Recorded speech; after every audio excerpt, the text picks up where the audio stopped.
Hello दोस्तों। आज हम पढ़ रहे हैं 10th क्लास ट्रिग्नोमेट्री में 8.3 एक्सरसाइज से पहले जो उसके बेसिक्स हैं।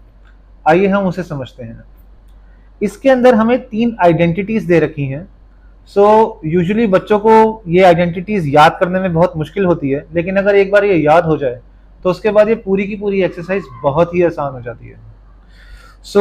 मैं सजेस्ट करूंगा कि आप इन आइडेंटिटीज को बार बार लिखें और जल्दी से याद कर लें, ताकि जब आप एग्जाम में क्वेश्चंस कर रहे हो या फिर प्रैक्टिस में भी क्वेश्चंस कर रहे हो, आपको इसमें बिल्कुल भी प्रॉब्लम ना आए।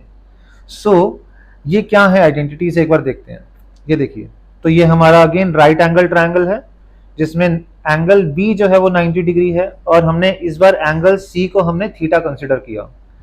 अगर हमने एंगल सी को थीटा कंसिडर किया तो इसके ऑपोजिट साइड जो है वो हमारी परपेंडिकुलर, इसके साथ वाली साइड बेस, और 90 डिग्री के बिल्कुल सामने वाली साइड जो है वो हाइपोटेन्यूस हो जाती है। ये हम पहले भी पढ़ चुके हैं। तो देखिए, जो हमारी फर्स्ट आइडेंटिटी है, फर्स्ट आइडेंटिटी जो हम यूज करते हैं वो है sine square theta plus cos square theta is equal to 1। अब हमारा sine square theta, sine theta हमारा क्या होता है? साइन थीटा हमारा होता है P अपॉन एच।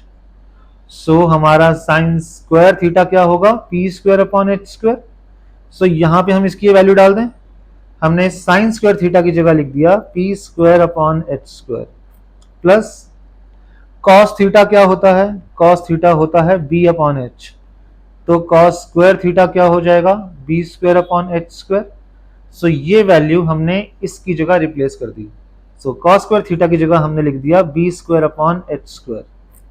अब दोनों में जो डिनोमिनेटर है वो कॉमन है, एच स्क्वायर हमने कॉमन ले लिया, तो यहाँ पे P स्क्वायर आ गया, यहाँ पे B स्क्वायर आ गया। अब हमें पाइथागोरस थ्योरम से हमें पता होता है कि H square is equals to P square plus B square. इस P square plus B square की जगह हम सिर्फ एच स्क्वायर भी लिख सकते हैं। मैंने यहाँ पे P square plus B square की जगह एच स्क्वायर को रिप्लेस कर दिया। ये हो जाएगा H square divided by H square. जब हम इसे काटेंगे तो आंसर हमारा बन आ जाएगा which is equal to R H S.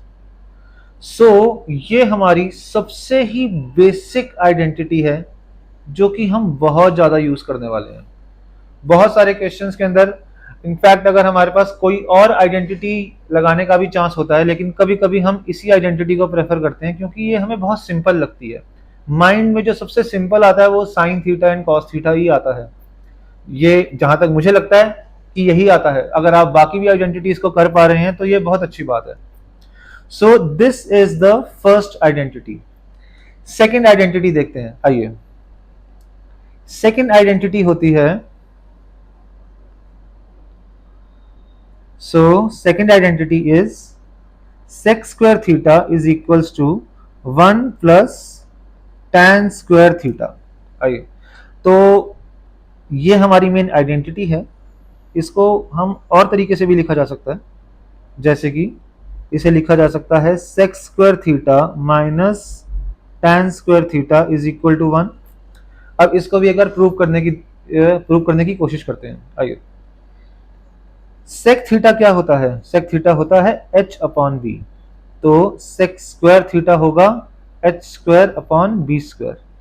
इसकी जगह मैंने ये रिप्लेस कर दिया। ये हो गया h square divided by B square minus tan theta होता है p upon B. tan square theta हो जाएगा p square upon B square. tan square theta की जगह हमने ये वैल्यू लिख दी, तो ये बन गया P square divided by B square.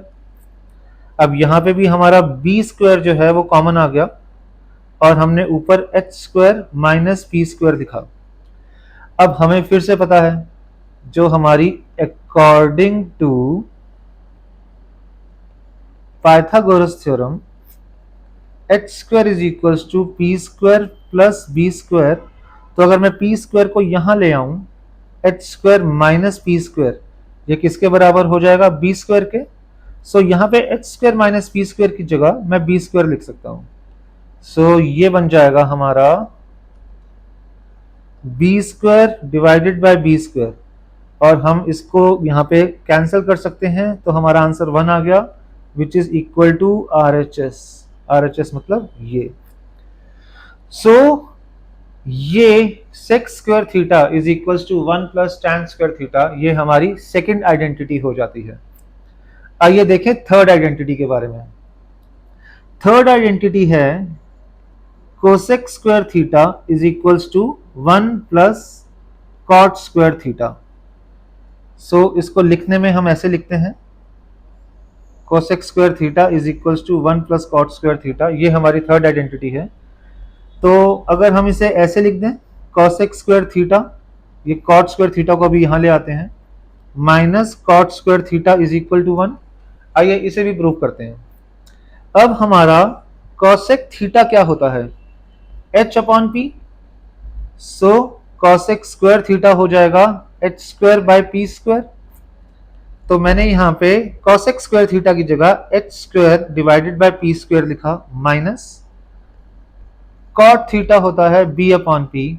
So cot square theta हो जाएगा b square divided by P square. So cot square theta की जगह हमने ये वैल्यू लिख दी। सो ये बन जाएगा B square divided by P square. अब डिनोमिनेटर दोनों का सेम है, पी स्क्वायर तो हमने लिखा और यहाँ पे H square minus B square आ गया। सेम हम पाइथागोरस थ्योरम से अगर देखें तो H square is equals to P square minus B square plus B square. हम बी स्क्वायर को यहाँ ले आएंगे तो ये हो जाएगा H square minus B square is equals to P square. So H square minus B square की जगह हम ये पी स्क्वायर भी लिख सकते हैं। हमने यहाँ पे लिखा P square divided by P square और हमने इसे कैंसिल करा तो आंसर आ गया 1 which is again equal to RHS। So हमारी थर्ड आइडेंटिटी भी यहां से प्रूव हो जाती है, that is cosec square theta is equals to 1 plus cot square theta. So ये हमारी तीन आइडेंटिटीज हैं जिसको हम एक बार दोबारा से लिख लेते हैं। सो फर्स्ट आइडेंटिटी है sine square theta plus cos square theta is equals to 1। Second identity है sec square theta is equals to 1 plus tan square theta. और तीसरी आइडेंटिटी जो है that is cosec square theta is equals to 1 plus cot square theta. So ये तीन identities हमें याद रखनी है क्योंकि इन्हीं तीन के बेसिस पे हमारी 8.3 पूरी की पूरी एक्सरसाइज बेस्ड है। और अगर हमें ये याद होंगी, इनका यूज करना हमें आएगा, तो हम सारे के सारे क्वेश्चंस को बहुत ही इजी तरीके से हम सॉल्व कर सकते हैं। अगले क्वेश्चन में हम इस एक्सरसाइज के क्वेश्चन सॉल्व करेंगे। सो देखते रहिए। Thank you so much.